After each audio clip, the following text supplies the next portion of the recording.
பிரியமான சகோதர சகோதரிகளே, அந்நிய பாஷை குறித்து வேதம் என்ன சொல்லுகிறது என்கிற கருப்பொருளிலே கர்த்தருடைய வார்த்தைகளை அலசி ஆராய்ந்து பார்க்க நாம் இன்றைக்கு கூடி வந்திருக்கிறோம். பொதுவா அந்நிய பாஷை என்று சொல்லும்போது அது பரிசுத்த ஆவியானவரோடு தொடர்புடையது என்பதை நாம் முதற்கண் விளங்கிக் கொள்ள வேண்டும். ஆகவேதான் அந்நிய பாஷை, அதாவது அது பற்பல பாஷைகளாக, பல விதமான பாஷைகளாக ஆதி அப்போஸ்தலருக்கு கிடைக்க பெற்றது என்று சொல்லி அப்போஸ்தலர் 2வது அதிகாரத்திலே நீங்கள் நான் வாசிக்க முடியும். பொதுவா அந்த அந்நிய பாஷை பேசின சம்பவங்கள் என்பது அப்போஸ்தலர் நடவடிக்கைகளிலே 3 இடங்களிலே சொல்லப்பட்டிருக்கிறது. அப்போஸ்தலர் 2வது அதிகாரம், 10வது அதிகாரம் மற்றும் 19வது அதிகாரம் என்று சொல்லி 3 இடங்களிலே அந்நிய பாஷை குறித்த காரியங்கள், அதாவது பற்பல பாஷைகள். நமக்கு குழப்பம் வரக்கூடாது. பற்பல பாஷைகள் வேறு, அந்நிய பாஷைகள் வேறு என்று சொல்லி குழப்பம் அடைய வேண்டாம். பொதுவா பற்பல பாஷைகள் என்று சொல்லும் போது, இப்ப நமக்கு பற்பல பாஷைகளா இருக்கக்கூடியது என்ன அப்படி சொன்னா, நம்முடைய தமிழ் மொழியை தாண்டி ஆங்கிலம், தெலுங்கு, கன்னடம், உருது, அரபி அப்படி சொல்லி, இன்னும் கூட ஹிந்தி என்று சொல்லி பலவிதமான கொங்கினி பாஷை இருக்கிறது, மராத்தி பாஷை இருக்கிறது. இவ்விதமாய் பலவிதமான பாஷைகள் இந்த உலகத்திலே இருக்கிறது.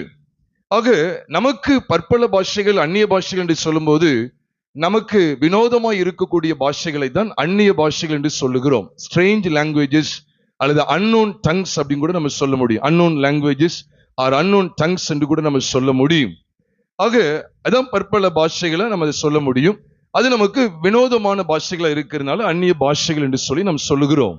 ஆனால் ஆண்டவர் எதற்காக இந்த பாஷைகளை கொடுத்தார் என்பதை நாம் சற்று சிந்தித்து பார்க்க அழைக்கப்பட்டிருக்கிறோம். முதற்க நாம் அறிய வேண்டிய சத்தியம் என்னவென்றால், ஆதி நாட்கள்ல அப்போஸ்தலர் நடவடிக்கைகளுடைய காலகட்டத்தில் நீங்க பார்ப்பீர்கள் என்றால், கிட்டத்தட்ட கிபி 30 அல்லது 35 வரைக்கும் புதிய ஏற்பாடே கிடையாது. அந்த காலத்துல புதிய ஏற்பாடு என்று சொல்லி ஒரு புதிய ஏற்பாடே கிடையாது. கிபி 30 வரைக்கும் அல்லது 35 வரை கூட நம்ம எடுத்துக்கொள்ள முடியும். அப்ப அந்த காலகட்டத்தில் சுவிசேஷம் அறிவிக்க வேண்டிய அவசியம் ஏற்பட்டிருந்தது. நம்ம எல்லாருக்குமே தெரியும், ரட்சிப்பு யூதர்கள் வழியாய் வருகிறது என்று யோவான் 4வது அதிகாரத்தில் இயேசு கிறிஸ்து சமாரியஸ்தரிடம் பேசினது உண்மையிலே எவ்வளவு பெரிய அர்த்தம் நிறைந்ததா இருக்கிறது. என்றால் எருசலேமில் இருந்துதான் சுவிசேஷம் கடந்து போக வேண்டும்.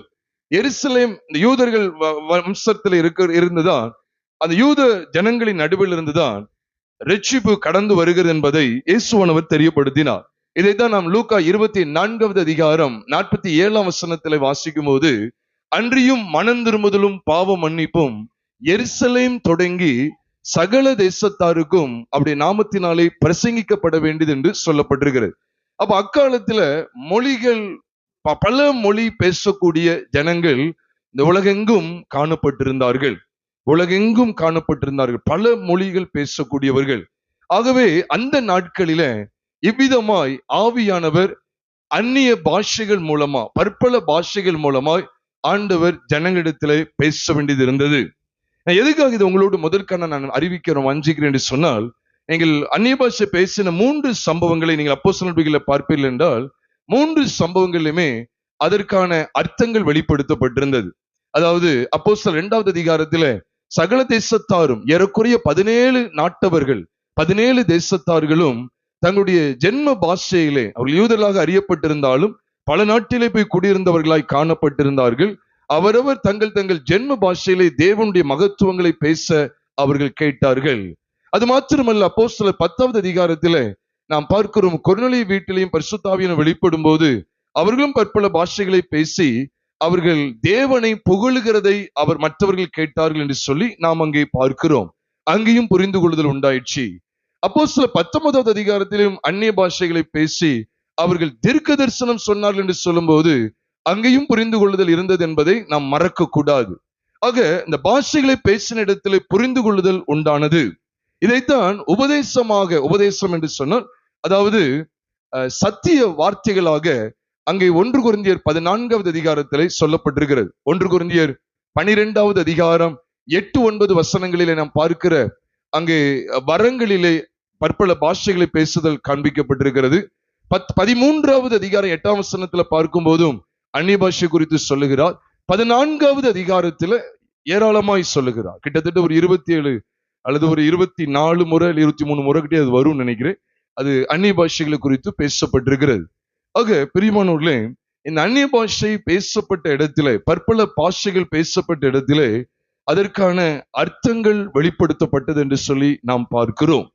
இது மாத்திரமல்ல, நாம் முதல்ல கவனத்தில் கொள்ள வேண்டிய சில காரியங்களை துரிதமா சொல்லி, ஆதியிலிருந்து பாஷைகளை தேவன் எவ்விதமாய் ஏற்படுத்தினார், பாஷைகளை எவ்விதமாய் தாறுமாறாக்கினார் என்கிற காரியத்தையும் உங்களோடு நான் பகிர்ந்து கொள்ள இருக்கிறேன். நீங்க நன்றாக கவனியுங்கள். பொதுவா அந்த அந்நிய பாஷை கட்டாயம் பெறணும் அப்படின்னு வலியுறுத்துவது வேதத்தின்படி தவறானது. அநேகர் சொல்லுவாங்க, பரிசுத்தாவின் அபிஷேகத்தை அந்நிய பாஷை அடையாளத்தோடு பெற்றுக்கொள்ள வேண்டும் என்று சொல்லுவார்கள். அப்படி என்று வேதத்தில் ஒன்றுமே சொல்லப்படல. ஒருவேளை உங்களுக்கு இன்னும் அதிகமா விளக்க வேணும்னா, நான் இந்த காணொளியை பார்க்கிறவர்கள் இதற்கு கீழே ஒரு லிங்க் நான் உங்களுக்கு கொடுத்திருப்பேன். அது கிட்டத்தட்ட ஒரு 10-11 மாசங்களுக்கு முன்பாக மே மாதம் நடந்த பைபிள் ஸ்டடியில பகிர்ந்தளிக்கப்பட்டது. அந்த பைபிள் ஸ்டடியில நீங்க தாராளமா அந்த லிங்கை கிளிக் பண்ணி அதுல கிட்டத்தட்ட 53வது நிமிஷத்துல நீங்க கேட்டீங்கன்னா 53வது நிமிஷத்துல இருந்து 1 மணி நேரம் 33 நிமிஷம் வரைக்கும் இருக்கும். அது வரை கிட்டத்தட்ட இருக்கும். அது வரைக்கும் நீங்க ஒரு 40 நிமிஷம் அந்த செய்தியை கேட்டீங்கன்னா அந்நிய பாஷை குறித்த இன்னும் தெளிவான விளக்கங்களை அதுல நீங்கள் கேட்டு பயனடையலாம். பிரியமானவர்களே, பரிசுத்த ஆவியை பெற்றுக்கொள்ளும் போதே அந்நிய பாஷை அடையாளத்தோடு பெற்றுக்கொள்ள வேண்டும் என்பதற்கு வேதத்துல எந்த சான்றும் கிடையாது. ஏன்னா கொரிந்து சபையை பாருங்க, கொரிந்து சபைக்கு மட்டும்தான் அங்க அந்நிய பாஷை குறித்த காரியங்கள் சொல்லப்பட்டிருக்கிறது. வேற ஏதாவது நிருபத்துல வேற ஏதாவது சபைக்கு அந்நிய பாஷையுடைய முக்கியத்துவத்தை குறித்தோ அதை எப்படி பேச வேண்டும் என்கிற காரியத்தை குறித்து அங்க பேசப்பட்டிருக்கிறதா? அது ஒன்றுமே நீங்க பார்க்க முடியாது. இதை கருத்தில் கொள்ள வேண்டும். அது மாத்திரம் இல்ல, பரிசுத்தாவியை பெற்றுக்கொண்ட ஜனங்கள் எல்லாரும் அந்நிய பாஷை பெற்றார்களா அப்படி சொன்னா அப்படி ஒன்றும் பைபிள்ல இல்ல. 1 கொரிந்தியரின் புஸ்தகம் 1 கொரிந்தியரின் புஸ்தகம் 12வது அதிகாரம் 30 மற்றும் 31 ஆகிய வசனங்களை நாம் பார்க்கும்போது அங்கே அவர் கேட்கிறார், எல்லாரும் அப்போஸ்தலர்களா, எல்லாரும் தீர்க்கதரிசிகளா, எல்லாரும் போதகர்களா? அதை தொடர்ந்துதான் சொல்றாரு, எல்லாரும் அந்நிய பாஷைகளை பேசுகிறார்களா என்று அவர் கேட்கிறார். எங்கே? 1 கொரிந்தியர் 12வது அதிகாரம் 30வது வசனத்திலிருந்து நாம் பார்க்க முடியும். 29 நாம் பார்க்க முடியும். ஆக எல்லாரும் அந்நிய பாஷைகளை பேசுகிறார்களா, எல்லாரும் வியாக்கியானம் பண்ணுகிறார்கள் அப்படி சொல்லும்போது சபையில எல்லாரும் அந்நிய பாஷைகளை பேசல, எல்லாரும் வியாக்கியானமும் பண்ணல. இது வரங்களாக கொடுக்கப்பட்டிருந்தது. அன்னைக்கு நம்ம நிறைய காரியங்களை தியானிக்க இருக்கிறோம். அந்நிய பாஷைகள் வரங்களாக கொடுக்கப்பட்டது, அடையாளமாக கொடுக்கப்பட்டது. இதெல்லாம் ஏன் அப்படிங்கறதெல்லாம் நம்ம தொடர்ந்து இருக்கக்கூடிய நேரங்களிலே நாம் தியானிக்க இருக்கிறோம். இப்ப அந்நிய பாஷை பெற்றாதான் பரிசுத்தாவி பெற்றதுக்கு அடையாளம் அப்படின்னு சொன்னா, நம்ம அப்போஸ்தலர் நடவடிக்கைகள் 16வது அதிகாரத்துல நம்ம லீதியாள் மற்றும் சிறைச்சாலை தலைவன் ஆகியோர் அவருடைய வீட்டார் யாவரும் ரட்சிப்புக்குள் வந்து ஞானஸ்நானம் பெற்றார்களே, அவர்கள் பரிசுத்தாவியை அவர்கள் தனித்து காத்திருந்து பெற்ற அந்நிய பாஷை அடையாளத்தை பெற்றார் என்று சொல்லி வேதத்தில் எந்த குறிப்பும் இல்லை. அது மாத்திரமல்ல, அப்போஸ்தலனாகிய பவுல் மூலமாய் விசுவாசத்திற்குள் வழிநடத்தப்பட்ட செர்கியு பவுல் என்கிற ஒரு அதிபதி, அவன் எந்த சூழ்நிலையிலும் அவன் அந்நிய பாஷை பெற்றதாக, அந்நிய பாஷை பேசினதாக அப்போஸ்தலர் 13வது அதிகாரத்திலே சொல்லப்படவில்லை. அப்போஸ்தலர் 13 சொல்லப்படவில்லை. அதே போல அப்போஸ்தலர் 8வது அதிகாரத்துல அங்கே கந்தாகியின் மந்திரியும் அங்கே அந்நிய பாஷை பேசினதாக அங்கே சொல்லப்படவில்லை. பொதுவா அந்த பரிசுத்த ஆவியானவரோடு அந்நிய பாஷை சம்பந்தப்பட்டதுனால இதை நான் இன்னொரு வெளிச்சத்தை உங்களுக்கு நான் பகிர்ந்து கொள்ள வேண்டியது இருக்கு. ஏற்கனவே பகிர்ந்து கொண்டாலும் நான் மீண்டும் உங்களுக்கு நினைவுபடுத்துகிறேன். இன்னைக்கு அநேகர் என்ன சொல்றாங்க அப்படின்னா, இந்த பரிசுத்த ஆவியை பெற்றுக்கொள்வது தனி அனுபவம் என்று சொல்லுவார்கள், தனி அனுபவம் என்று சொல்லுவார்கள். ஆனா வேதத்தின் அடிப்படையில் அது தனி அனுபவம் என்று நாம் காண்பிக்க முடியாது. எப்படி சொல்றீங்க? காத்திருந்து தானே பெற்றுக்கொண்டார்கள், அப்ப நாமும் காத்திருந்து பெற்றுக்கொள்ளணும்னு சொல்லி சொல்லுவாங்க. அதுக்கு வசன ஆதாரம் இல்லை. நான் அதுக்கு ஒரு உதாரணம் சொல்லுகிறேன். அப்போஸ்தலர் 2வது அதிகாரத்தை இதுக்கு மேற்கோள் காட்டுவாங்க. பரிசுத்த ஆவியை பெற்றுக்கொள்வதற்கு அவர்கள் என்ன செஞ்சாங்களா? காத்திருந்தார்கள் சொல்லுவாங்க.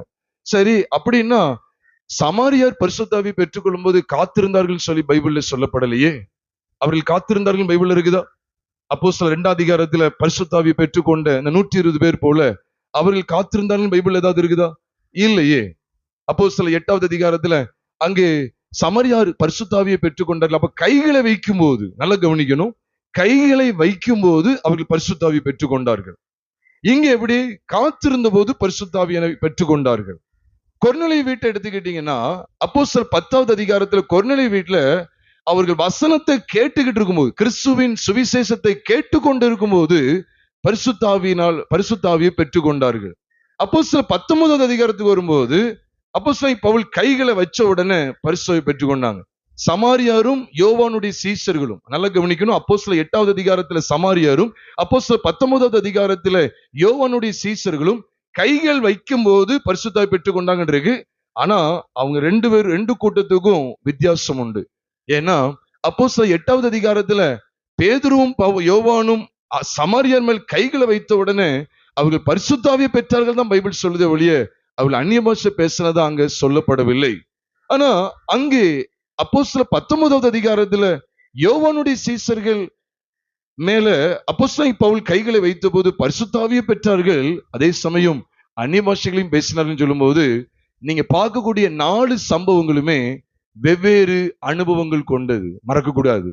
அப்போஸ்தலர் நடபடிகள்ல அப்போஸ்தலர் 2வது அதிகாரம், அப்போஸ்தலர் 8வது அதிகாரம், அப்போஸ்தலர் 10வது அதிகாரம், அப்போஸ்தலர் 19வது அதிகாரம், 4 இடத்துல பரிசுத்தாவியானவர் கொடுக்கப்பட்டார் என்று பார்க்கிறோமே. 4ம் ஒன்றல்ல, அதை திட்டமா அறியணும். 4மே வெவ்வேறு அனுபவங்களை கொண்டதாகவே காண்பிக்கப்பட்டிருக்கு. ஆக நம்ம யாருமே இப்படி திணிக்க கூடாது, காத்திருந்து பெற்றுக்கொள்ளணும் அப்படின்னு சொன்னா. அப்ப சமாரியர்கள் எங்க காத்திருந்து பெற்றாங்க? யோவானுடைய சீஷர்கள் எங்க காத்திருந்து பெற்றாங்க? யோசிச்சு பாருங்க. சமாரியர் காத்திருந்து பெற்றாங்களா? கொர்நேலிய வீட்டுல காத்திருந்தா பெற்றாங்க? பரிசுத்தாவியா காத்திருந்தாங்களா? இல்லை, அவங்க யாருன்னே தெரியாது. பரிசுத்தாவியானவர் இவங்க மேல வருவாங்கன்னு இங்க கூட பேதுருவோடு கூட போனவங்களுக்குமே தெரியாது. அவங்களே பிரமிச்சிட்டாங்க, நம்ம மேல இறங்கினது போல இவர் இறங்கி வர்றாருன்னு சொல்லி. அப்ப அவங்க பரிசுத்தாவியான இறங்கி வருவான்னு சொல்லி அவங்க டீச் பண்ணாங்க? இல்லை. அப்ப 4 இடங்களையும் கவனிச்சீங்கன்னா இந்த காரியம் அடிபட்டுரும். நீங்க பரிசுத்தாவிக்கு காத்திருக்குன்னு சொல்றது முரண்பாடு, அது வேதத்திற்கு எதிரானது என்பதை மறக்க கூடாது. அப்படின்னா 4மே ஒன்னா இருக்கணுமே. பரிசுத்தாவியை காத்திருந்தான் பெற்றுக்கொள்ளணும்னு சொன்னா ஒன்னா இருக்கணும். இப்படி காத்திருந்து பெற்றுக்கொள்ளணும்னு சொல்லி நூதனமாய் பேசுகிற பிரபலமான ஊழியர்களும் உண்டு. அவர்கள் தேவனுக்கு கணக்கு கொடுப்பார்கள், அவ்வளவுதான். நான் அதுக்கு மேல வேற ஒண்ணு சொல்ல எனக்கு விருப்பம் இல்லை. ஆனா பொதுவா பைபிள்ல நிருப வாக்கியங்களை தான் ஒன்று ஒழுங்குபடுத்துகிறார். பரிசுத்தாவியை பெற்றுக்கொள்ற விதத்தை எப்படி ஒழுங்குபடுத்துகிறார்னா, நான் சில வசன ஆதாரங்கள் உங்களோடு பகிர்ந்து கொள்கிறேன். கிட்டத்தட்ட ஒரு 3 வசனங்களை உங்களோடு பகிர்ந்து கொள்ளட்டும். நீங்க வேதத்துல வாசிக்கும் போது பாருங்க, எபேசியர் 1வது அதிகாரம் 13ஆம் வசனத்தை நாம் பார்க்கும்போது வேதம் என்ன சொல்லுகிறது? நீங்களும் உங்கள் இரட்சிப்பின் சுவிசேஷமாகிய சத்திய வசனத்தை கேட்டு விசுவாசிகள் ஆன போது வாக்குத்தத்தம் பண்ணப்பட்ட பரிசுத்த ஆவியால் அவருக்குள் முத்திரை போடப்பட்டீர்கள் என்று எழுதப்பட்டிருக்கிறது. எபேசியர் 1 அதிகாரம் 13ஆம் வசனத்துல. அப்போ எப்போ நம்ம விசுவாசத்துக்குள்ளே வருகிறோமோ, எப்போ கர்த்தராகிய இயேசு கிறிஸ்துவை பற்றிய அந்த சுவிசேஷத்தை அறிந்து, கிறிஸ்து என்னுடைய பாவங்களுக்காக இரத்தம் சிந்தினார், எனக்காக அடிக்கப்பட்டார், என்னுடைய ஒட்டுமொத்த பாவங்களை சிலுவையிலே சுமந்து தீர்த்து விட்டார், நான் பாவியாய் இருந்தேன், இந்த பாவியினுடைய ஒவ்வொரு பாவத்தையும் கர்த்தராகிய இயேசு கிறிஸ்து சிலுவையிலே சுமந்து தீர்த்து விட்டார், அவருடைய விலையேறப்பெற்ற இரத்தத்தினாலே என்னுடைய அனைத்து பாவங்களும் நீக்கப்பட்டு நான் அவருடைய இரத்தத்தினாலே சுத்திகரிக்கப்பட்டிருக்கிறேங்கிற நிச்சயத்துக்குள்ள வருகிறோமே, அப்பொழுதுதான் நாம் விசுவாசிகள் ஆகிறோம். அப்பொழுதுதான் நாம் தேவன் தங்குகிற ஆலயமாகிறோம்.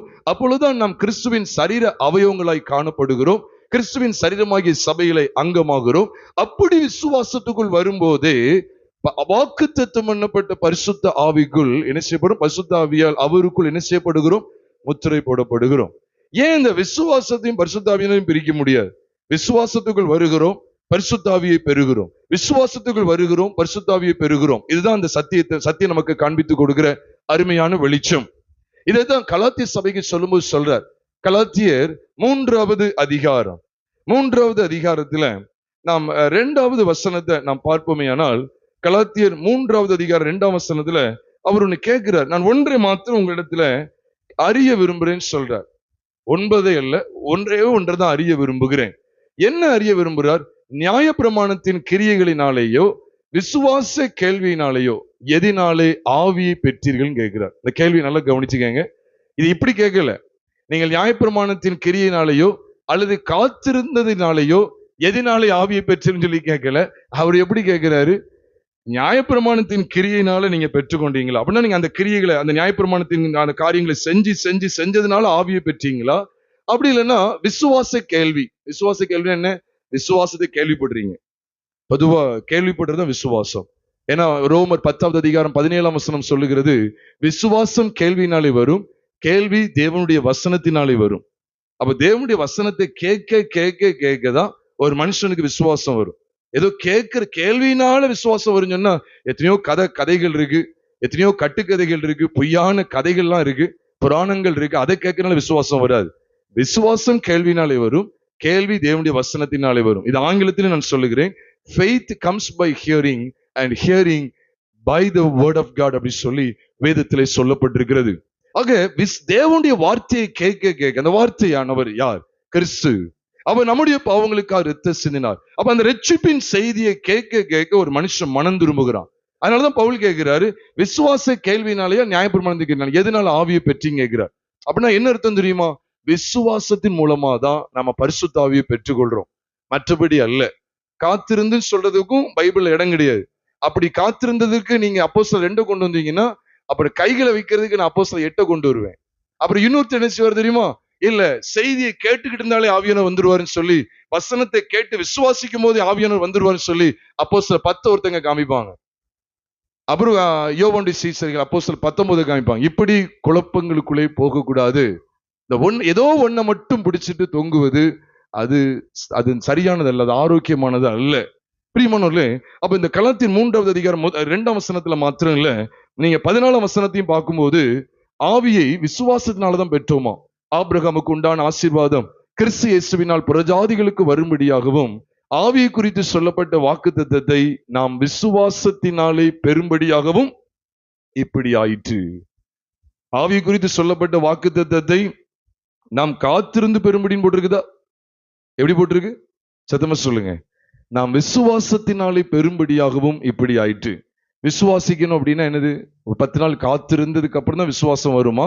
இல்ல நான் உடனே விசுவாசிக்க முடியுமா? சொல்லுங்க. உடனே விசுவாசிக்க முடியும். இப்ப வரைக்கும் நான் பாவியா இருக்கேன்னு வச்சுக்கோங்க ஒரு உதாரணத்துக்கு. அப்ப நான் இப்போ இயேசு கிறிஸ்துவை குறித்து கேள்விப்படுறேன்.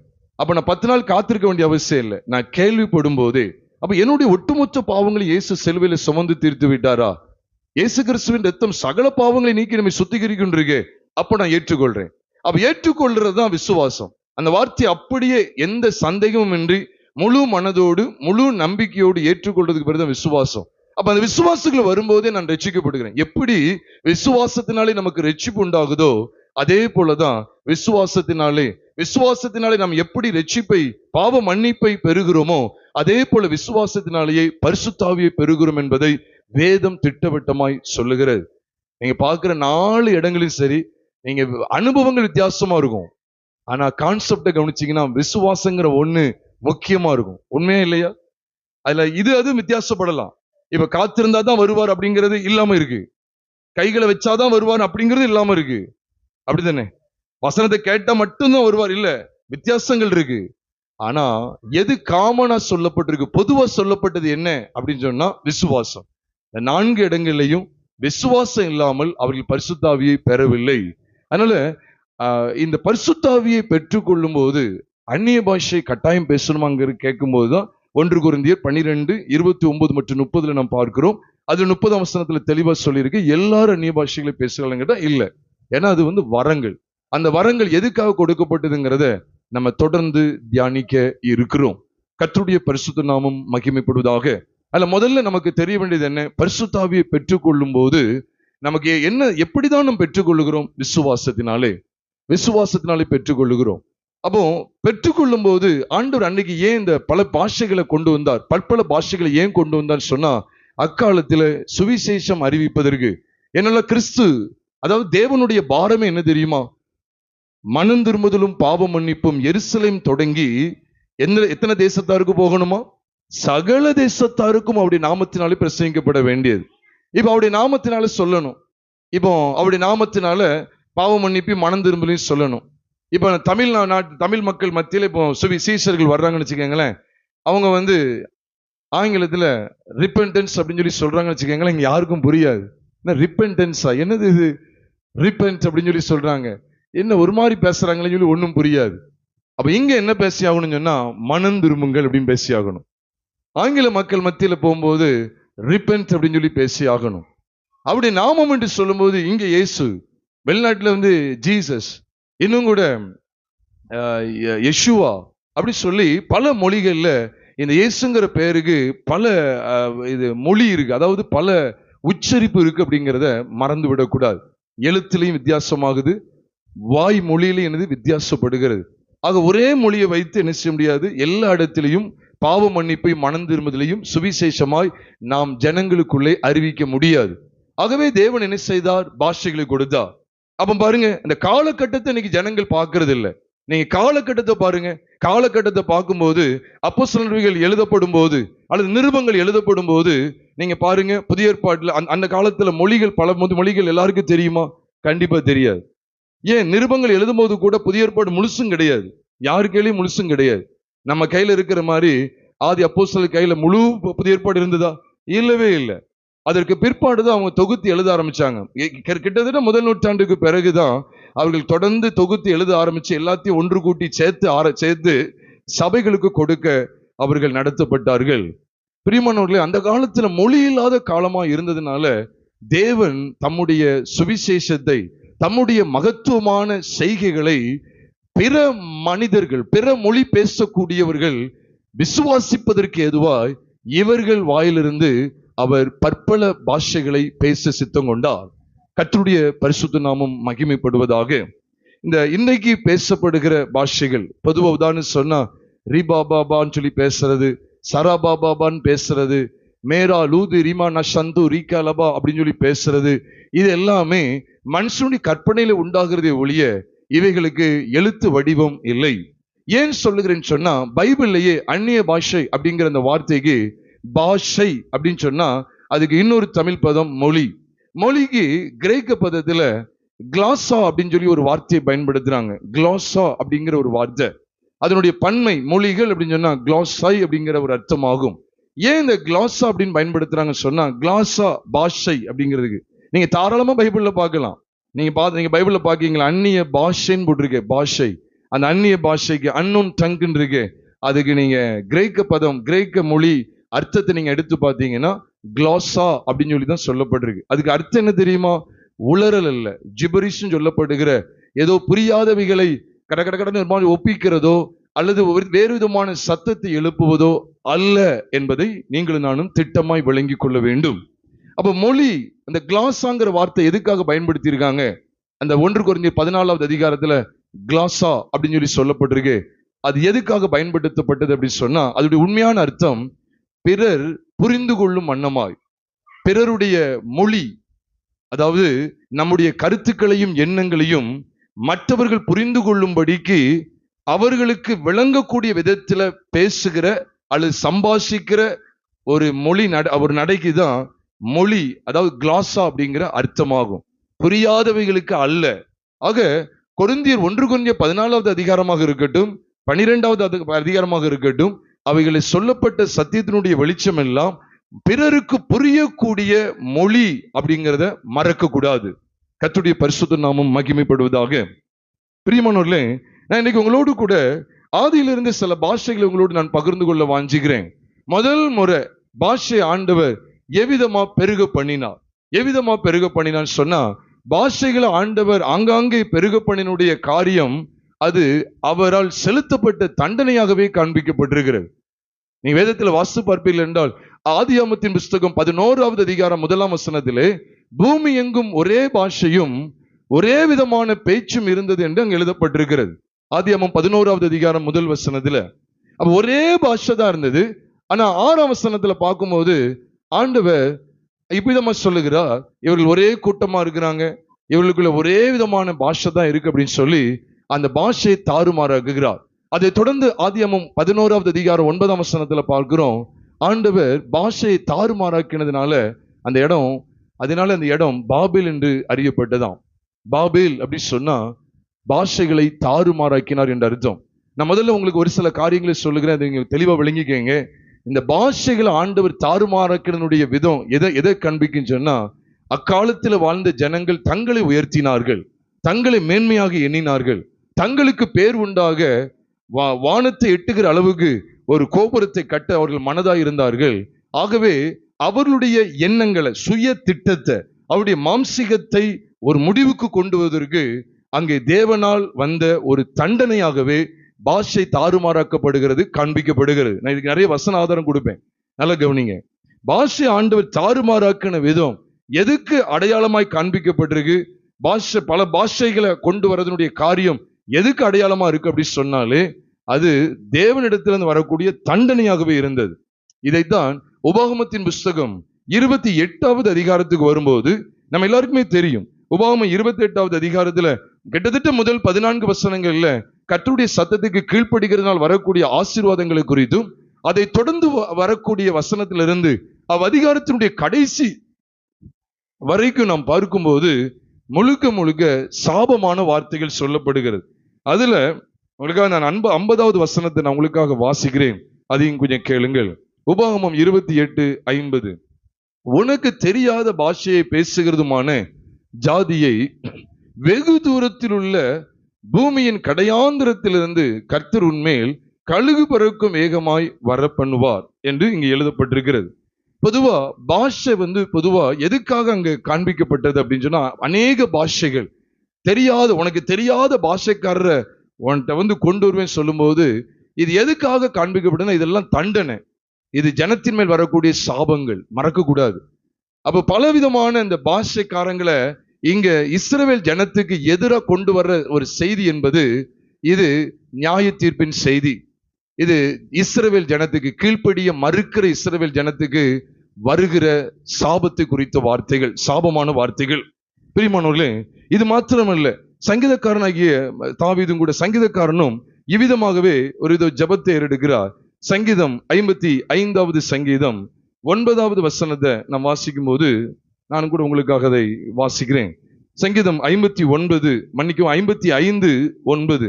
ஆண்டவரே, அவர்களை அழித்து அவர்கள் பாஷையை பிரிந்து போக பண்ணும் கொடுமையையும் சண்டையையும் நகரத்திலே கண்டேன். அப்ப ஆதியிலிருந்தே அப்ப பாபேல் என்கிற அந்த இடத்துல அப்ப ஆண்டவர் பாஷைகளை தாறுமாறாக்குறார். பார்த்தீங்களா? உங்களுக்கு புரியுதா? புரியாத பாஷைகளுக்குள்ளே தள்ளப்படுகிறதே அது தேவனிடத்திலிருந்து வரக்கூடிய சாபமா இருக்கு. புரியாத பாஷைகளுக்குள்ளே தள்ளப்படுகிறது, மறந்துடாதீங்க.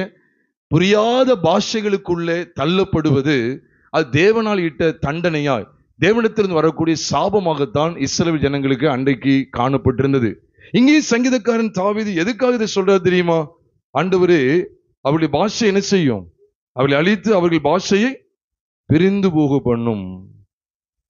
அப்போ இந்த பாஷை பிரிந்து போகிறது, தாறுமாறாக்குறது எல்லாம் ஆதியிலிருந்து எதை வெளிப்படுத்திட்டே இருக்குன்னா, அது தண்டனை. கொடுமையா நடக்கிறவங்க, துன்மார்க்கமாய் நடக்கிறவர்கள் இவ்விதமா பாஷை இல்லாத, பாஷையே அவங்களுக்கு விளங்காதபடி போகணும் அப்படிங்கிறத காண்பிப்பதற்காக இது வேதத்தின் அடிப்படையில காண்பிக்கப்பட்ட ஒழுங்கு. இது மாத்திரம் அல்ல, இஸ்ரவேல் ஜனங்களை ஆண்டவர் எகிப்தில் என்ன செஞ்சார் அப்படின்னு சொன்னா, அடிமைத்தனத்துக்கு ஒப்பு கொடுத்திருந்தார் ஒரு குறிப்பிட்ட காலம் வரைக்கும். இதையும் குறித்து கூட 81வது சங்கீதத்துல நாம் பார்க்கும்போது, 81வது சங்கீதத்தை நாம் வேதத்துல எடுத்துக்கொள்ளலாம். சங்கீதம் 81 5ஆம் வசனத்தை நான் உங்களுக்காக வாசிக்கிறேன். நாம் அறியாத பாஷையை கேட்ட எகிப்து தேசத்தை விட்டு புறப்படுகையில், இதை யோசேப்பிலே சாட்சியாக ஏற்படுத்தினார். நாம் அறியாத பாஷையை கேட்ட எகிப்து தேசம்.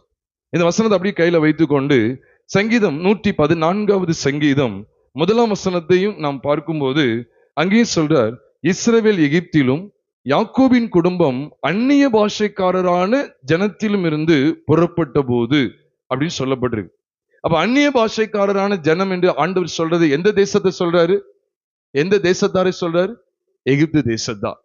அப்ப இதெல்லாம் தேவனிடத்திலிருந்து வரக்கூடிய தண்டனை, தேவனால் விடப்பட்ட ஒரு சாபம் கூட சொல்லலாம். இது உண்மை பிரியமானவர்களே. ஏன்னா உபாகமத்தின் புஸ்தகத்துல பார்க்கிறோம், சங்கீதத்தின் புஸ்தகத்துல பார்க்கிறோம். அப்ப எகிப்தில் அவங்க அடிமைப்பட்டிருந்த விதமானது எதை குறிக்க அப்படி சொன்னா, புரியாத பாஷைகளுக்குள்ளே தள்ளப்படுவது என்பது, அறியாத பாஷைகளுக்குள்ளே அனுப்பப்படுவது என்பது அது தண்டனையை குறிக்கும். இதை எப்பவுமே மனதில் நினைத்து கொள்ள வேண்டும். அப்பதான் நம்ம தொடர்ந்து பாஷைகளை குறித்து படிக்கும் போது இந்த சத்தியத்தின் வெளிச்சத்தை தெள்ள தெளிவாக அறிந்து கொள்ள முடியும். சிலர் சொல்லுவாங்க, ஐயா 1 கொரிந்தியர் 14வது அதிகாரம் 21ஆம் வசனத்துல மறுவுதடுகளாலும் அந்நிய பாஷையினாலும் இந்த ஜனத்தோடு பேசுவேன் என்று சொல்லி இருக்கிறாரே, அதை எடுத்து காண்பிப்பது வழக்கம் உண்டு. 1 கொரிந்தியர் 14வது அதிகாரம் 21ஆம் வசனத்தை மேற்கோள் காட்டுவாங்க. மறுபாஷைக்காரராலும் மறுவுதடுகளாலும் இந்த ஜனங்களிடத்தில் பேசுவேன், ஆகிலும் அவர்கள் எனக்கு செவி கொடுப்பதில்லை என்று கர்த்தர் சொல்லுகிறார் என்று வேதத்தில் எழுதியிருக்கிறது. எங்க எழுதியிருக்கு? ஏசாயா 28வது அதிகாரம் 11ஆம் வசனத்துல எழுதியிருக்கு. உடனே இதை வச்சுட்டு சொல்லுவாங்க, பாத்தீங்களா, பரியாச உதடுகளினாலும் அந்நிய பாஷையினாலும் இந்த ஜனத்தோட பேசுவேன் அப்படின்னு சொல்லிட்டாரு. அது இந்த ஜனம் என்று அங்க சொல்றாரு. ஏசாயா 28:11. அது எந்த ஜனம் அப்படின்னு சொல்லி அதுக்கு மேல உள்ள வசனங்கள் எல்லாம் பாத்தீங்கன்னா, வெறித்து கொண்டு இருக்கிறாங்க. திராட்சரசம் மதுபானம் என்று சொல்லி கழித்து வெறித்து நிர்விசாரமா வாழ்ந்து கொண்டிருக்கிற இஸ்ரவேல் ஜனத்தை நான் அசிரியா ராஜா இருக்கானே, அசிரியா தேசத்தார் இருக்காங்களே, அந்நிய பாஷையை பேசக்கூடிய அந்த ஜனங்கள்ட்ட ஒப்பு கொடுப்பேன். இவன் பேச உனக்கு புரிய போறது, அவன் பேச உனக்கு புரியாது. இப்படி புரியாத குழப்பத்தின் ஆவிக்குள் அவன் தள்ளப்பட்டு சொல்லி குழப்பங்களுக்குள்ளேயும் கலகத்துக்குள்ளேயும் உள்ள தள்ளுறார். புரிந்து கொண்டாதான் கம்யூனிகேஷன் நல்லா இருக்கும். புரியாத பாஷைக்காரன்ட்டு ஒப்படைப்பேன் அப்படிங்கிறத ஆண்டவர் சொல்றார். அதுக்குதான் இது பயன்படுத்தப்பட்டது ஒழிய, இதை வச்சுக்கிட்டு என்ன சொல்றாங்க தெரியுமா? அப்போ இந்த ஜனத்தோடு ஆண்டவர் எதை வச்சு பேசுவார் தெரியுமா அப்படின்னு சொல்லி, அது ஒன்ன குறித்து, பெந்தைகோஸ்தே சபையே அது ஒன்ன குறித்து சொல்லப்பட்டதல்ல. பெந்தைகோஸ்தே போதக பிதாக்களே அது உங்களை குறித்து சொல்லப்பட்டதல்ல. அது அசிரிய ராஜாவையும் அவனுடைய ஜனத்தையும் குறித்து சொல்லப்பட்டது. அவன் என்ன செய்வான்? அவன் கையில ஒன்னு ஒப்பு கொடுப்பேன்னு சொல்றாரு. அவன் உன்கிட்ட பேசுவான் அப்படின்னு என்ன அர்த்தம்? மறு உதடுகள், அந்நிய பாஷை, பரியாச உதடு மற்றும் அந்நிய பாஷைகளினால் இந்த ஜனத்தோடு பேசுவான்னு என்ன அர்த்தம்? இவன் நான் பேசினா கேட்க மாட்டான், அசிரியன் பேசாதான் கேட்பான்னு சொல்லி அவன் கையில ஒன்னு ஒப்பு கொடுப்பேன் அப்படிங்கிறத வெளிப்படுத்துகிறார். அது ஒப்பு கொடுக்கப்பட்ட சூழ்நிலையும் எழுதப்பட்டிருக்கு. அது இனி ஒப்பு கொடுக்கப்படுகிறதுக்காகவும் அந்த அர்த்தத்தை நம்ம எடுக்க முடியும். அப்போ அசிரியா ராஜா உன்னை மேற்கொள்வான், அது விளங்காத பாஷைக்குள்ள நீ தள்ளப்படுவேங்கிறத காமிக்கிறது தான் அது சொல்லப்படுது. அதனாலதான் நீங்க 1 Corinthians 14:21 தெளிவா படிக்கணும். மறு பாஷைக்காரராலும் மறு உதடுகளாலும் இந்த ஜனங்களிடத்தில் பேசுவேன், ஆகிலும் அவர்கள் எனக்கு என்ன செய்வதில்லை. புரியுது உங்களுக்கு? அப்ப எதுக்காக அதை செஞ்சாருன்னா, அஸ்ரீனை வச்சு ஒடுக்கியாவது நீ மனம் திரும்பியோன்னு பாக்குறாரு. உனக்கு புரியுதா? உனக்கு புரியாத பாஷையை பேசக்கூடிய, பரியாச உதடு அந்நிய பாஷையை பேசக்கூடிய அந்த அசிரிய கூட்டத்தை வச்சு உன்னை ஒடுக்கும் போதாவது நீ கீழ்ப்படிவான்னு பார்த்தா நீ செவி கொடுக்க மாட்டேன்னு சொல்றாரு. அதை சொல்றதுன்னு சொல்றாரு. அந்நிய பாஷைகள் விசுவாசிகள்ல அவிசுவாசிகளுக்கு அடையாளம் இருக்கு. அதெல்லாம் நான் அடுத்த செஷன்ல உங்களை தொடர்ந்து பேசுவேன். அவிசுவாசிகளுக்கு அடையாளம் என்று எழுதப்பட்டிருக்கு. அப்ப அதுக்கு மேல அவிசுவாசின்னு சொல்ற அந்த கூட்டம் யாரு தெரியுமா? அந்த அவிசுவாசின்னு சொல்ற கூட்டம் யாரு தெரியுமா? தேவனுடைய சத்தத்துக்கு கீழ்ப்படியாத இஸ்ரவேலர். உடனே இஸ்ரவேலர் விசுவாசின்னு சொல்லக்கூடாது. அது யாரா இருந்தாலும் சரிதான். பெயர் கிறிஸ்தவர்கள் அத்தனை பேருமே யாருதான்? அவிசுவாசிகள் தான். வேதத்தின்படி அவிசுவாசிகள் தான். அதே போல பெயர் இஸ்ரவேலரா இருக்கிறவர்களும் அவிசுவாசிகள் தான். கர்த்தரை உத்தமமாய் பின்பற்றாமல் கர்த்தருடைய வார்த்தைகளை புறக்கணித்து தள்ளக்கூடிய எல்லா இஸ்ரவேலருமே அவிசுவாசிகள் தான். அதனாலதான் அங்க எழுதுகிறார், இந்த ஜனங்களிடத்தில் பேசுவேன்னு சொல்லி 22 அப்படி இருக்குன்னு சொல்லி அந்நிய பாஷைகள் விசுவாசிகளுக்கு அடையாளமா இராமல் அவிசுவாசிகளுக்கு அடையாளமா இருக்கிறது. அப்ப இந்த அவிசுவாசிகளுக்கு அடையாளம் எதை வச்சு சொல்றான்னு புரியுதா உங்களுக்கு? உங்களுக்கு சொல்றது புரியுதா? அப்ப அசிரியா ஜனம் பேசக்கூடியத இவனுக்கு விளங்காது. அப்ப அதை வச்சுதான் உன்னை உணர்த்துவிப்பேன்னு சொல்லி அவிசுவாசத்துக்கு தங்களை ஒப்பு கொடுத்த அவிசுவாசிகளாய் அக்காலத்தில் காணப்பட்டிருந்த இஸ்ரவேல் ஜனத்தை உணர்த்துவிப்பதற்கு இப்படிப்பட்ட அடையாளம் காண்பிக்கப்பட்டது. ஆக இந்த சத்தியங்களை தெளிவா அறியணும். நான் அதான் கேட்கேன், பெந்தெகோஸ்தேல எத்தனை படிப்பு படிச்சிருக்கீங்க? பிடிஹெச், சிடிஹெச், எம்டிஹெச், பிடி, எம்டி, பிஹெச்டி,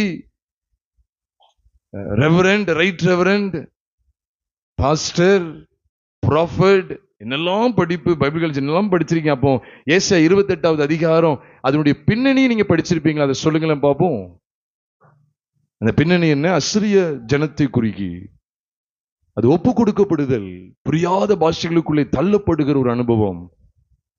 ஏசாயாவில் இன்னொரு இடத்தை கூட நீங்க பார்க்கலாம். ஏசாயா 33வது அதிகாரத்துக்கு வரும்போது அங்கே பிரியமானவர்களே, அங்கே 1000 வருட அரசாட்சி குறித்து பேசுகிறார். அது எல்லாத்துக்கும் முன்னிழலாய் வெளிப்படுத்தப்பட்டவைகள்.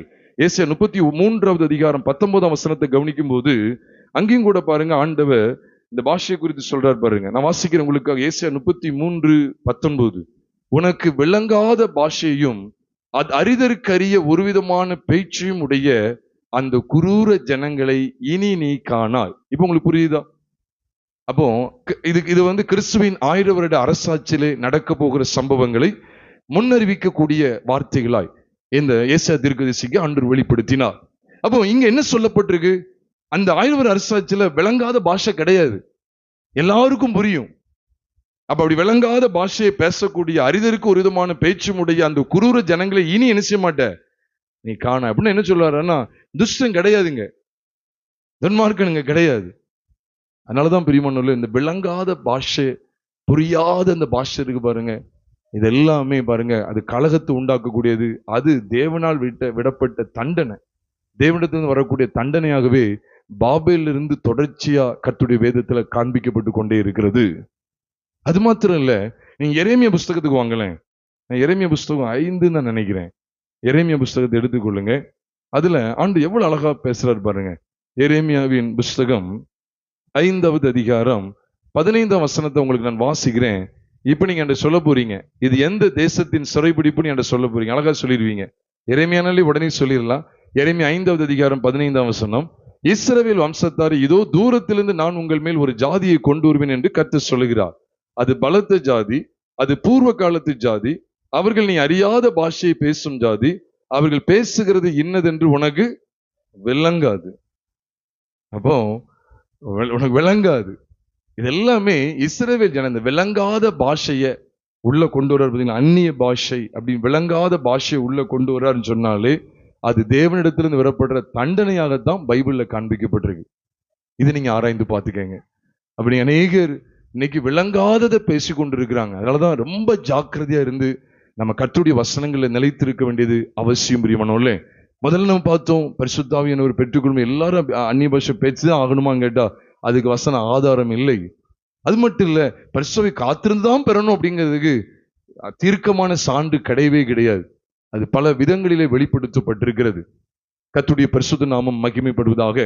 அதை தொடர்ந்து இந்த பாஷை ஆதியிலிருந்து எப்படிதான் வெளிப்படுத்தப்பட்டது, பாஷையை தாறுமாறாக்கின விதம், புரியாத பாஷைகளுக்குள்ள ஜனங்கள் தள்ளப்படுகிற விதம், புரியாத பாஷை உள்ளவன் அந்த ஒரு குறிப்பிட்ட ஜனத்தினிடத்துக்கு வந்து சேருகிற விதம், இது எல்லாமே தேவனிடத்திலிருந்து நீதியாய் வெளிப்பட்ட நியாய தீர்ப்பையும் தண்டனையையும் வெளிப்படுத்துகிறது. ஆக புரியாத பாஷைகளுக்குள்ளே ஜனங்கள் கிடக்கிறது என்பது தேவனால் தண்டிக்கப்பட்ட இடத்துல இருக்கிறார் என்பதை மனதில் நிர்ணயித்துக் கொள்ளுங்க. அவங்க தேவனால் ஆஸ்வதிக்கப்பட்டவர்கள் அல்ல, தேவனால் தண்டிக்கப்பட்ட இடத்துல இருக்கிறார்கள். ஏன்னா புரியாதவைகளை பேசிக்கொண்டு பேசிக்கொண்டு பேசிக்கொண்டு, இதுல சில சொல்லுவாங்க ஆவியில் ரகசியம் பேசுகிறேன்னு சொல்லுவாங்க. எல்லாத்துக்கும் நான் வசன ஆதாரம் உங்களோடு பகிர்ந்து கொள்ள நான் வாஞ்சியோடு இருக்கிறேன். நான் அடுத்தடுத்த செஷன்ல உங்களோடு நான் தொடர்ந்து பகிர்ந்து கொள்ள இருக்கிறேன். ஆவியில் ரகசியம் பேசுறதுனா என்ன, அந்நிய பாஷையின் அடையாளம், அந்நிய பாஷைங்கிறது வரம் என்பது குறித்தும் இன்னும் அநேக சத்தியங்களை நாம் படித்தறிய இருக்கிறோம். பிரியமானவர்களே, இந்த பரிசுத்த ஆவியானவரோடு அந்நிய பாஷை சம்பந்தப்பட்டு வருகிறத எதுக்காக உங்களோடு பகிர்ந்து கொள்றேன்னு சொன்னா, பிரியமான சகோதர சகோதரிகளே, அதாவது பரிசுத்த ஆவியை நீங்க செப்பரேட்டா ஒரு அனுபவம் கொண்டு வராதீங்க. லீதியாலும் அவருடைய குடும்பத்தாரும் பரிசுத்த ஆவியை தனித்து பெற்றிருந்தார்கள் சொல்லி வசன ஆதாரம் இருக்கா? இல்லை. சிறைச்சாலை தலைவர் நம்ம குடும்பமாய் ரட்சிப்புகள் வந்து ஞானஸ்தானம் பெற்றார்களே, அவர்கள் தனித்து பரிசுத்தாவி பெற்றதுக்கு அடையாளம் இருக்கா? இல்லை. கந்தாகியின் மந்திரி தனித்து பரிசுத்தாவி பெற்றதுக்கு அடையாளம் இருக்குதா? இல்லை. செர்கி பவுல் என்கிற ஒரு அதிபதி விசுவாசத்துக்குள் வந்தாரு, அவர் தனித்து பரிசுத்தாவி பெற்றதுக்கு அடையாளம் இருக்குதா? இல்லை. இவ்விதமா ஆதி நாட்கள்ல விசுவாசத்துக்குள் வந்தவர்கள் எவருமே தனித்து பரிசுத்த ஆவியை பெற்றுக்கொண்டார்னு சொல்லி காரியங்களை கொண்டு வர முடியாது. ஒருவேளை அப்போஸ்தலர் 2, அப்போஸ்தலர் 8, அப்போஸ்தலர் 10, அப்போஸ்தலர் 19 நீங்க 4 கொண்டு வந்தீங்கன்னா, இந்த 4 எதுக்காக காண்பிக்கப்பட்டது தெரியுமா? அதையும் கூட நான் உங்களோடு சுருக்கமாய் சொல்லி நான் முடிக்க வாஞ்சிக்கிறேன். அது எதுக்காக அப்படின்னு சொன்னா, முதல்ல பரிசுத்த ஆவியானவர் யாருக்கு கொடுக்கப்பட்டார்னு சொன்னா, யூதர்களுக்கு. அங்கே புறஜாதி கிடையாது, அங்கே கிரேக்கன் இல்லை, அங்கே வேற எந்த ஒரு அடிமை வேற யாருமே அங்க கிடையாது. அங்கே முழுக்க முழுக்க யூதர்கள் இருந்தார்கள். ஆக 120 பேர் மேல பரிசுத்த ஆவியானவர் வந்து இறங்கினார் என்பது யூதர்களுக்கு அது ஒரு அடையாளம். அதை மறக்க கூடாது. என்னதுன்னா அடையாளம். நவமான பாஷைகளை பேசுவதை தேவன் அடையாளமாக ஏற்படுத்தியிருந்தார். அதனாலதான் நீங்க பாருங்க, அந்த அப்போஸ்தலர்களுக்கு முன்பாக என்ன நடக்கும்னு பாத்தீங்கன்னா, மார்க் 16வது அதிகாரம் 17, 18 வாசிக்கும் போது விசுவாசிக்கிறவர்களால் நடக்கும் அடையாளங்கள் ஆவணம் தான் பைபிள்ல போட்டு அவர்கள் நவமான பாஷைகளை பேசுவார்கள் போட்டிருக்கு. அப்போ அப்போஸ்தலர்கள் நவமான பாஷைகளை பேசுனாங்கன்னு சொன்னா, அப்ப அது எது அப்படின்னு சொன்னா, அது ஒரு அடையாளமா தான் வெளிப்படுத்தப்பட்டிருந்தது. அது உபதேசமா கொண்டு வரல. எதுக்கு சொல்ல வர அப்படின்னா, அப்போஸ்தலர் 2வது அதிகாரத்தை நல்ல கவனிங்க. யூதர்கள் மேல் மட்டும்தான் பரிசுத்த ஆவியானவர் இறங்கி வந்தா, யூதர்களுக்கு பிரத்யேகமா கொடுக்கப்பட்டா. அப்போஸ்தலர் 8வது அதிகாரத்துல சமாரியருக்கு என்று கொடுக்கப்படுகிறார். அப்போஸ்தலர் 10வது அதிகாரத்துல புறஜாதிகளுக்கு என்று கொடுக்கப்படுகிறார். அப்போஸ்தலர் 19வது அதிகாரத்துல யோவானுடைய சீசர்களுக்கு மட்டும் கொடுக்கிறார். யோவானுடைய சீசர்களை ஏன் தனித்து காண்பிக்கிறேன்னு சொன்னா, யோவான் உண்மையாவே யூதேயா உள்ள ஜனங்களுக்கு, இஸ்ரவேல் ஜனத்துக்கு மனந்திரும்புதல் செய்தி அறிவிக்க வந்தவன் தான். மனந்திரும்புதலுக்கென்று ஞானஸ்நானம் கொடுக்க வந்த மனுஷன் தான் யோவான் ஸ்நானகன்.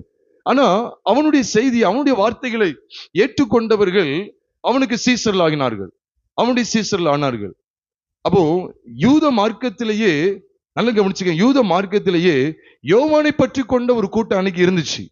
அதனாலதான் அங்க பைபிள் 4 விதமான கூட்டத்தை காண்பிக்கு. யூதர்கள், மறக்கக்கூடாது, யூதர்கள். அப்போஸ்தலர் 2ல யூதர்கள், அப்போஸ்தலர் 8ல சமாரியர்கள், அப்போஸ்தலர் 10ல புறஜாதிகள், அப்போஸ்தலர் 19ல சீசர்கள், யோவானுடைய சீசர்கள். அங்க எத்தனை கூட்டம்? சத்தமா சொல்லுங்க. 4 கூட்டம் இருக்கு. அப்ப இந்த 4 கூட்டங்களையும் நம்ம கவனிக்கும் போது, இந்த 4ஐயும் எதுக்காக இந்த 4 பேருக்கு மட்டும்தான் கொடுக்கப்படுறார், மற்ற யாருக்கும் கொடுக்கப்பட்டது போல பைபிள்ல எந்த சான்றும் இல்லை. அவங்க எல்லாம் ரட்சிப்புக்குள்ள வந்திருக்காங்க, நிறைய சொல்லலாம். ஏன் கொரிந்து சபையை பாருங்க, அப்போஸ்தலர் 18வது அதிகாரத்துல கொரிந்துள்ள விசுவாசிகள், விசுவாசத்துக்குள்ள வந்த கூட்டத்தை பைபிள் காண்பிக்கிறது. அப்போஸ்தலர் 17வது அதிகாரத்துல தெசலோனிக்கேயிலே சபை உருவாகிறது. அங்கே விசுவாசிகள் கிறிஸ்துவுக்குள்ளே வருகிறார்கள், விசுவாசித்தவர்கள் கிறிஸ்துவின் சபையாக காணப்படுகிறார்கள். பெரோயா பட்டணத்திலே அவர்கள் கிறிஸ்துவின் சபையாக எழுப்பப்படுகிறார்கள், விசுவாசத்துக்குள் வந்திருக்கிறார்கள் என்று சொல்லி அப்போஸ்தலர் 17வது அதிகாரத்துல பார்க்கிறோம். அப்போஸ்தலர் 19வது அதிகாரத்துல அங்கே எபேசுவிலே ஒரு பெரிய சபையை எழும்பி இருக்கிறது. எவ்விதமா அது மட்டும் இல்ல, அப்போஸ்தலர் 13வது அதிகாரத்துல அந்தியோகியாவிலே விசுவாசிகள் எழும்பி இருக்கிறார்கள்.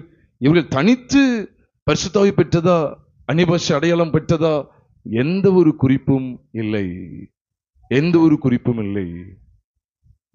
பிரியமானவர்களே, இதை விளங்கிக் கொள்ளுங்கள். பிரியமானவர்களே, இதை விளங்கிக் கொள்ளுங்கள். தேவ பிள்ளைகள் இதை அறியாது இருக்க வேண்டாம். ஏனென்றால் 1 கொரிந்தியர் 12வது அதிகாரம் 13ஆம் வசனத்தை நான் உங்களுக்காக வாசிக்கிறேன். 1 கொரிந்தியர் 12வது அதிகாரம் 13வது வசனத்தை நான் உங்களுக்காக வாசிக்கிறேன். யாரும் எடுத்துக்கலாம். 1 கொரிந்தியர் 12:13. நாம் யூதராயினும் கிரேக்கராயினும் அடிமைகளாயினும் சுயாதீனராயினும் எல்லாரும் ஒரே ஆவியினாலே ஒரே சரீரத்துக்குள்ளாக ஞானஸ்நானம் பண்ணப்பட்டு எல்லாரும் ஒரே ஆவிக்குள்ளாகவே தாகம் தீர்க்கப்பட்டோம் என்று இங்க வேதம் சொல்லுது. ஒரே ஆவிக்குள்ளாக தான் என்ன செய்யப்பட்டோமா? தாகம் தீர்க்கப்பட்டோம். இப்ப நீங்க பாக்குறீங்களே, யூதர்கள், கிரேக்கர்கள் சொல்லும் போது புறஜாதிகள், அடிமை, சுயாதீனம் என்று சொல்லி இப்படி எல்லாருமே ஒரே ஆவிக்குள்ளாக கொண்டு வரப்படுறாங்க. அதனாலதான் நீங்க 4 இடத்துல ஆவியான பொழிந்தள்ளப்பட்டது, 4 வெவ்வேறு கேட்டகரியா, அதுவும் வரலாற்று சம்பவங்களை தான் நீங்க பாக்குறீங்க. அது நடைமுறையில அபியாசப்படுத்தப்பட வேண்டிய உபதேசம் அல்ல, சம்பவங்கள். அது எப்படி நீங்க உங்களுக்கு ஏற்றபடி சம்பவம் சொல்றீங்க? சம்பவம் சொல்லி நீங்களா எடுத்துருவீங்களா? அப்ப நீங்களே யோசிச்சு பாருங்க. நான் ஒண்ணு கேட்கிறேன், இது யோவேல் தீர்க்கதரிசன புஸ்தகத்துல நிறைவேற வேண்டியதுன்னு சொல்லி, யோவேல் தீர்க்கதரிசன புஸ்தகத்துல சொல்லப்பட்டது நிறைவேறும்படி தானே இப்படி நடந்ததுன்னு சொல்லி பாக்குறோம். யோவேல் தீர்க்கதரிசன புஸ்தகத்துல நிறைவேறும்படி தானே இப்படி நடந்ததுன்னு சொல்லி பாக்குறோம். அப்படின்னா அப்போ வேதத்துல யோவேல் தீர்க்கதரிசன புஸ்தகத்துல இது மட்டுமா சொல்லப்பட்டது? நீங்க அப்போஸ்தலர் 2வது அதிகாரத்துக்கு வாங்க. அப்போஸ்தலர் 2வது அதிகாரம், அப்போஸ்தலர் 2வது அதிகாரத்துல 16ஆம் வசனத்துல இருந்து பாத்தீங்கன்னா, தீர்க்கதரிசியாகி யோவேலினால் உரைக்கப்பட்டபடியே இது நடந்து இருக்கிறது. கடைசி நாட்களில் நான் மாம்சமான யாவர் மேல் ஆவி ஊற்றுவேன். இதெல்லாம் நடக்கு. 19 அல்லாமலும் உயர வானத்திலே அற்புதங்களையும் தாழ பூமியில ரத்தம், அக்கினி, புகைக்காடாகி அதிசயங்களையும் காட்டுவேன். கர்த்தருடைய பெரிதும் பிரகாசமான நாள் வரும் முன்னே சூரியன் இருளாகவும் சந்திரன் ரத்தமாகவும் மாறும். இதெல்லாம் அன்னைக்கு நடந்துச்சா? பெந்தெகோஸ்தே நாள்ல இதெல்லாம் நடந்ததா? இதெல்லாம் நடந்ததா? யோவேல் தீர்க்கதரிசி புஸ்தகத்துல உரைக்கப்பட்டது அப்படி நடந்துச்சாங்க? இல்லையே. இது அந்த காலத்துல நிறைவேறப்பட்டது. நான் ஏற்கனவே கூட சொல்லியிருக்கிறேன், the experience of the Pentecost was the once for all event throughout the world அப்படின்னு சொல்லலாம். throughout the ages, throughout all ages, எல்லா காலத்துக்கும் பரிசுத்த ஆவியை பெறுகிற அனுபவமானது, பெந்தெகோஸ்தின் அனுபவமானது, it's a once for all event, once for all event. நான் அதான் கேட்கிறேன், இப்போ இன்னைக்கு நம்ம இங்க இருந்து பரிசுத்தவை பெற்றுக்கொள்ளணும், அப்போ இன்னொரு இடத்துல ஒருத்தங்க பரிசுத்தவை பெற்றுக்கொள்ளணும், அப்போ எத்தனை தடவை வானத்துல இறங்கி வருவார்? இயேசுவானவர் சொல்லிட்டாரு. யோவான் எழுதின சுவிசேஷம் 14வது அதிகாரம் 16வது வசனத்துல, நான் பிதாவை வேண்டிக் கொள்வேன், அப்பொழுது உங்களுடனே என்றென்றைக்கும் இருக்கும்படியாக வேறொரு தேற்றரவாளனை தேவன் உங்களுக்கு பிதா உங்களுக்கு தந்தருள்வார்னு சொல்லிட்டார். எப்படி இருக்கும்படியா? என்றென்றைக்கும் உங்களுடனே தங்கி இருக்கும்படின்னு சொல்லிட்டார். அவ எத்தனை முறை அவரு வருவார் நீங்க யோசிச்சு பாருங்க. அப்போ அப்போஸ்தலர் புஸ்தகத்துல 4 இடத்துல பரிசுத்த ஆவியானவர் தந்தரப்படுகிற விதமானது நீ கொஞ்சம் யோசிச்சு பாருங்க. யூதர்கள் திரும்ப திரும்ப பெற்றாங்கன்னு பைபிள்ல இருக்கா? நீங்க தாராளமா சொல்லலாம். யூதர்கள் திரும்ப திரும்ப பரிசுத்த ஆவியை பெற்றுக்கொண்டாங்கன்னு சொல்லி எங்கேயாவது பைபிள்ல இருக்கா? இல்ல. சமாரியர்கள் திரும்ப திரும்ப பெற்றுக்கொண்டாங்கன்னு ஏதாவது இருக்குதா? இல்ல. புறஜாதிகள் திரும்ப திரும்ப பெற்றுக்கொண்டாங்கன்னு சொல்லி பைபிள்ல இருக்குதா? இல்ல. விசுவாசத்தின் மூலமா நம்ம ஆவியை பெற்றோம்னு சொல்லிதான் கலாத்தியர் 3:2 வாசிக்கிறோம். விசுவாசத்தினாலதான் ஆவியை பெற்றோம். அல்லது தனித்து காத்திருந்து பெறுகிற அனுபவம் இல்ல. அப்ப சரி, அப்படி தனித்து காத்திருந்து பெறுகிற அனுபவம்னா என்ன அடையாளம் தெரியும்? நான் ஒரு 10 நாள் காத்திருக்கிறேன், என்ன சிம்டம்ஸை பார்க்கணும்? நான் வானத்திலிருந்து ஒரு புறா இறங்கி வர மாதிரி ஒரு காட்சியை நான் பார்க்கணுமா? அல்ல நானே எனக்குள்ள ஒரு காட்சி அப்படி கொண்டு வந்து பரிசை பெற்றுக்கிட்டேன், இப்போ ஒரு புறா மாதிரி எனக்கு ஒன்று தெரியுது, நான் தான் இப்போ கண்ண மூடி தான் பார்க்க முடியுமே. வானத்திலிருந்து ஒரு புறா அப்படி பறந்து வர மாதிரி நான் தான் பார்க்க முடியுமே. அதுக்கு 10 நாள் காத்திருக்கணும். 10 செகண்ட்ல நான் அப்படியே இறங்கி வர மாதிரி பார்த்துட்டு பரிசத்தை பெற்றுக்கிட்டேன், வந்துட்டாரு அப்படி சொல்லி நான் நினைச்சுக்கிடவா? இதெல்லாம் மனப்பிரமை. அதுக்கு அடையாளம் அப்படி சொல்லவே இல்லை. நான் ஒன்றை மாத்திரம் உங்களிடத்தில் அறிய விரும்புகிறேன். நீங்கள் நியாயப்பிரமாணத்தின் கிரியினாலையா அல்லது விசுவாச கேள்வினாலையா, எதினாலே ஆவியை பெற்றீர்கள்? விசுவாசம். ஆக பிரியமானவர்களே, 4 சம்பவங்கள் தான், 4 வரலாற்று சம்பவங்களை தான் காண்பிக்கப்பட்டிருக்கு. நீங்க ரெண்டாவது இன்னொன்று காமிங்க பார்ப்போம். யூதர்கள் மறுபடியும் பரிசுத்தத்தை பெற்றதை காமிங்க. யூதர்கள், புறஜாதிகள், சமாரியர்கள், கொர்நேலி வீட்டுல சமாரியர் புறஜாதிகள், அப்புறம் எபேசுவில யோவானுடைய சீஷர்கள். ஆக இந்த 4 கேட்டகரி எது கொண்டு வர்றாரு? எல்லாரையும் கிறிஸ்துவின் சரீரமாகிய சபையில இணைக்கிறா. அதுதான் அங்க கொண்டு வர்றார். 1 கொரிந்தியர் 12வது அதிகாரம் 13 என்ன சொல்லப்பட்டிருக்கு? அதுக்கு மேல இருந்து வாசிங்க, கீழையும் வாசி பாருங்க. சரீரம் ஒன்று, அதற்கு அவயவங்கள் அநேகம். ஒரே பரிசுத்த ஆவியானவர் தான், ஒரே ஆவியானவர் தான், ஆனா அவயவங்கள் அநேகம். அதுல என்னெல்லாம் இருக்கலாம்? பல ஜாதியார் ஜனங்கள் நம்ம கூடி வந்திருக்கிறோம். சமுதாயத்தின் அடிப்படையில் பல ஜாதியாரா இருக்கலாம், பல மொழி பேசுறவங்க கூடியவங்களா இருக்கலாம், கருப்பு சிவப்புங்கிற அடிப்படையில் இருக்கலாம், படிச்சவங்க படிக்க எல்லாம் இருக்கலாம். ஆனா கிறிஸ்துவுக்குள்ள நம்ம எல்லாரும் எல்லாமா இருக்கிறோம். கிறிஸ்துவுக்குள்ளே நம்ம சமமா இருக்கிறோம். ஆக பிரியமானவர்களே, யூதர்கள் அப்புறம் அவங்க வேண்டிக்கிடும் போது அவருக்கு தனியா வருவாரு? இல்லை. ஏன் இந்த 4 கேட்டகரி காண்பிக்கப்பட்டது? அப்ப யோவேல் தீர்க்கதரிசனம் உரைக்கப்பட்டது என்னைக்கு நிறைவேறி நினைச்சுக்கிட்டு இருக்காங்க. அப்ப நான் கேட்கிறேன், அப்போ யோவேல் தீர்க்கதரிசன புஸ்தகத்துல சொல்லப்பட்டது அக்கினி, புகை, இரத்தம், சூரியன் சந்திரனும் மங்கி போறது, இதெல்லாம் புகை காடா இருக்கிறது, அதை காமிங்க. அது அன்னைக்கு நடந்துச்சா? பெந்தெகோஸ்தே நாள்ல இருந்ததா? இல்லையே. எதுக்காக காண்பிக்கப்பட்டதுன்னா, பரிசுத்த ஆவியானவர் பொழிந்தருளப்பட்டா அதுக்கு பிறகு சபை அவருடைய வருகைக்கு ஆயத்தப்பட வேண்டும். முடிவு காலத்துல பயங்கரமான ஆண்டுடைய வருகையில நாம் அவரை சந்திக்க வேண்டும். யோவேல நிறைவேற்றப்பட்டது என்று சொல்லி நாம புதுவிதமா ஏதோ ஒரு காரியத்தை பிடித்து விடக்கூடாது பிரியமானவர்களே. ஆக இந்த சத்தியங்களை சரியா நம்ம அறிந்து கொள்ளணும். கடைசியா நான் ஒண்ணு சொல்லி இந்த முதல் செஷனை நான் முடிக்க வாஞ்சிக்கிறேன். முதல் முறையா இன்னைக்கு நிறைய பேர் பாருங்க, பாஷைங்கிற பேர்ல இன்னைக்கு உலகத்துல தோன்றிருக்கிற பாஷைகள் எல்லாம் அதுல ஒன்று கூட அர்த்தம் இல்லாது இல்லைன்னு சொல்லி 1 கொரிந்தியர் 14வது அதிகாரம் 10ஆம் வசனத்துல வாசிக்கிறோம். உலகத்துல எத்தனையோ பாஷைகள் இருக்குதா, அவைகள ஒன்று கூட அர்த்தம் இல்லாது இல்லையா. ஆனா இன்னைக்கு வாய்க்கு வந்ததை பேசி பாருங்க. போதகர் பேசுறதை அப்படியே காப்பி பண்ணி விசுவாச பிள்ளைகளும் பேசுறாங்க. ஐயோ எனக்கு இந்த பாஷை கிடைக்கல, நிறைய பேர் அதுக்காக கவலைப்பட்டுக்கிட்டு இருக்காங்க. ஸ்தோத்திரத்தை வேகமா சொன்னா வந்துட போகுது. சொத்துரம் சொத்துரம் சொத்துரம் சொத்துரம் சொத்துரம் சொத்துரம் சொத்துரம் அந்த வந்துருச்சு அப்படின்னு சொல்லி இதுக்கு பயிற்சியும் கொடுக்குறாங்க. இதெல்லாம் வேதத்துக்கு முரண்பாடானது. பேசப்பட்ட அந்நிய பாஷை பேசப்பட்ட 4 இடங்களை நீங்கள் கவனிப்பீர்கள் என்றால், அன்னைக்கு 3 இடங்கள், அப்போஸ்தலர்ல 3 இடங்களை கவனிப்பீர்கள் என்றால் அங்கே புரிந்து கொள்ளுதல் உண்டாயிடுச்சு. நான் வசன ஆதாரத்தோடு பேசுறேன். புரிந்து கொள்ளுதல் உண்டாயிடுச்சு. புரிந்து கொள்ளுதல் 1 கொரிந்தியர் 14 நம்ம தொடர்ந்து தியானிக்க போகிறோம். தயவுசெய்து நீங்க நல்லா தெளிவா கவனிங்க, பிரயோஜனமா இருக்கும். அமெரிக்க தேசத்துல கென்சாஸ் அப்படிங்கிற ஒரு மாநிலத்துல 1901 வருஷத்துல ஜனவரி மாதம் 1ஆம் தேதி, புது வருடம் 1901 ஜனவரி 1, அமெரிக்க தேசத்துல கென்சாஸ் அப்படிங்கிற ஒரு மாநிலத்துல மெத்தடிஸ்ட் சபையில பைபிள் ஸ்டடி நடத்திட்டு வந்த ஒரு போதகர் இருந்தார். அவர் பேர் தான் சார்ல்ஸ் ஃபாக்ஸ் பெருகாம் அப்படின்னு சொல்லி என்கிற ஒரு மனிதர் போதகராக இருந்தார்.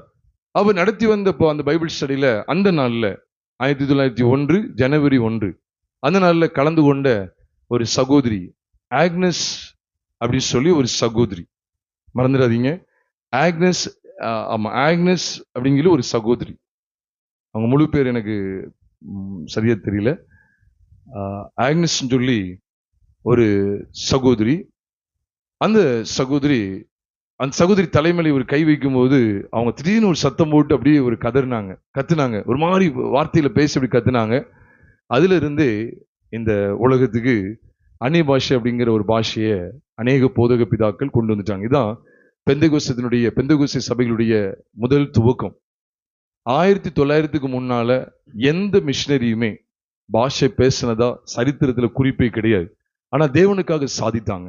தேவனுக்காக அநேக ஆத்துமாக்கள் ஆதாயம் பண்ணாங்க, அநேக ஆத்துமாக்கள் ஞானஸ்தானம் கொடுத்தாங்க. தேவனுக்காக ஏன் இரத்த சாட்சியா கூட மறித்தாங்க.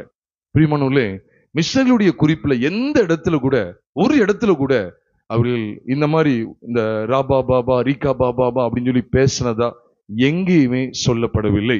நீங்க தாராளமா நீங்க சரித்திர பின்னணி நீங்க அறிந்து நீங்க பார்க்கலாம். இது எங்க இருந்து வந்துச்சு அப்படின்னு சொன்னா அமெரிக்காவில இருந்து வந்தது. 1901 சொன்னனே, அதை தொடர்ந்துதான் அகுஸ்டா ஸ்ட்ரீட் ரிவைவல் அப்படின்னு சொல்லி ஒன்று சொல்லுவாங்க. அதை தொடர்ந்துதான் இந்த ஏஜி, சர்ச் ஆஃப் காட், இது போன்ற மற்ற சபைகள் உருவாக ஆரம்பித்தது. 1905 1906 ஆகிய இந்த வருஷங்கள்ல தான் சர்ச் ஆஃப் காட், ஏஜி, இந்த சபைகள்லாம் உருவானதுங்கிறத முன்னால நான் கேள்விப்பட்டிருக்கேன். எனக்கு ஞாபகம் வரதுனால இதை சொல்றேன். அப்போ இதெல்லாம் அந்த காலகட்டத்தில் தான் உருவாக்கப்பட்டது. அமெரிக்கால இருந்து அப்படி உருவாகி அப்படியே உள்ள வந்தது. அப்ப அந்த சகோதரி ஒரு மாதிரி பேசுறாங்களா, அதை வைத்துக்கொண்டு அப்ப நம்மளும் இந்த மாதிரி பாஷையை பேசணும்னு சொல்லி இது தொடர்ந்து வித்தியாசமா வந்துட்டு, சிலர்லாம் எனக்கு தெரிஞ்ச ஒரு சகோதரலாம் அப்படி பேசுவார். மாங்காய் தேங்காய் எல்லாம் பேசுவார். மாங்காய் கா தா தேங்காய் அப்படின்னு சொல்லி அப்படிலாம் பேசுவாரு. அதெல்லாம் நான் கேட்டிருக்கிறேன். அப்புறம் கா பூ கா தூ மீ லா நா அப்படின்னு சொன்னா அதை நம்ம தமிழ்ல எழுதுன்னு வச்சுக்கோங்களேன். கா கா கி மூ தா தி தூ தா தி ரி பா லூ ரா மா நா ஷி தி கா லான்னு சொல்லி தமிழ்ல எழுதிடலாம். அப்படி மலமளன்னு எழுதுனீங்கன்னா உயிரெழுத்து மெய்யெழுத்துலாம் என்ன செஞ்சிடலாம், சேர்த்துடலாம். பாஷைங்கிறது நம்ம இதை இன்னைக்கு விளங்கி கொள்ள மாட்டேங்காங்க பிரியமானவர்களே. அதனால இது அங்க இருந்தா வந்துச்சு ஒழிய அதுக்கு முன்னால கிடையாது. சபையினுடைய காலத்துல கிடையவே கிடையாது. அது அந்த காலத்துல தான் வந்துச்சு. சரி, இதுல இந்த அந்நிய பாஷைகள் இது எப்படி சபையில எப்படி இது பேசப்பட்டது, இது எதுக்காக கொரிந்து சபையில மாத்திரம் சொல்லப்பட்டது, இதுக்கான அர்த்தம் என்ன அப்படிங்கிறத, இது எத்தனை முறை அப்படி பயன்படுத்தினாங்க, இதனுடைய காரியம் என்ன அப்படிங்கிறத 2வது செஷன்ல உங்களோடு கூட நான் பகிர்ந்து கொள்ள இருக்கிறேன். உங்களுக்கு ஏதாவது சந்தேகம் இருந்தா இந்த இடைவெளி நேரத்துல, இந்த டீ பிரேக் இருக்கு, இந்த இடைவெளி நேரத்துல நீங்க அதை என்னிடத்துல நீங்க தாராளமா நீங்க என்ன செய்யலாம், கேட்கலாம். ஆண்டவர் தாமே உங்களை ஆசீர்வதிப்பாராக. ஆமென். இருக்க இடத்திலே நாம் தலைகளை தாழ்த்தி நாம் ஜெபிப்போம். பரிசுத்தமுள்ள எங்கள் பரலோக தேவனே, இந்த முதல் பகுதி எங்களுக்கு நீர் ஆசீர்வதித்து தந்து தப்பனே, பரிசுத்த ஆவியை பெற்றுக்கொள்ற அனுபவம், அந்நிய பாஷையினுடைய காரியம், இந்த ரெண்டுக்குள்ள காரியம் என்ன அப்படிங்கிறதையும் நாங்கள் அறிந்து கொள்ள கற்றுக் கொடுத்த கிருபைக்காய் ஸ்தோத்திரம். ஆண்டவரே, நீர் பாஷைகளை தாறுமாறாக்கின விதத்தை நாங்கள் பார்க்கும்போது, தாறுமாறான விளங்காத பாஷைகளை பேசக்கூடிய ஜனங்களிடத்திலே விற்கப்பட்டு போகிற ஒருவித கூட்டத்தை நாங்கள் பார்க்கும்போது, அதெல்லாம் கீழ்ப்படியாமின் விளைவாகவே நீர் ஒப்படைத்து விட்டீர் என்பதை நாங்கள் விளங்கிக் கொள்கிறோம் ஆண்டவரே. அதனால விளங்காத பாஷை உள்ள இடத்துல நாங்கள் இருப்பது அது தேவனால் சபிக்கப்பட்டு அல்லது தேவனால் தண்டிக்கப்பட்ட அனுபவத்திற்கு ஏதுவானது என்பதை வேத வசனங்களின் மூலமா நாங்கள் விளங்கிக் கொள்றோம் ஆண்டவரே. புரியாத இடத்துல உட்கார்ந்துடக்கூடாது. புரிந்து கொள்ளக்கூடிய சத்தியத்தை தெளிவாய் அறிந்து அனுபவிக்கக்கூடிய இடத்துல எங்களை ஆண்டவரே நீங்க கொண்டு வந்து எங்களை நடத்துங்க ஆண்டவரே. தொடர்ந்து மீதமுள்ள நேரத்தை எங்களுக்கு ஆசீர்வதித்து தாங்க. எங்கள் கர்த்தராகிய இயேசு கிறிஸ்துவின் நாமத்தில் ஜெபிக்கிறோம் நல்ல பிதாவே. ஆமென்.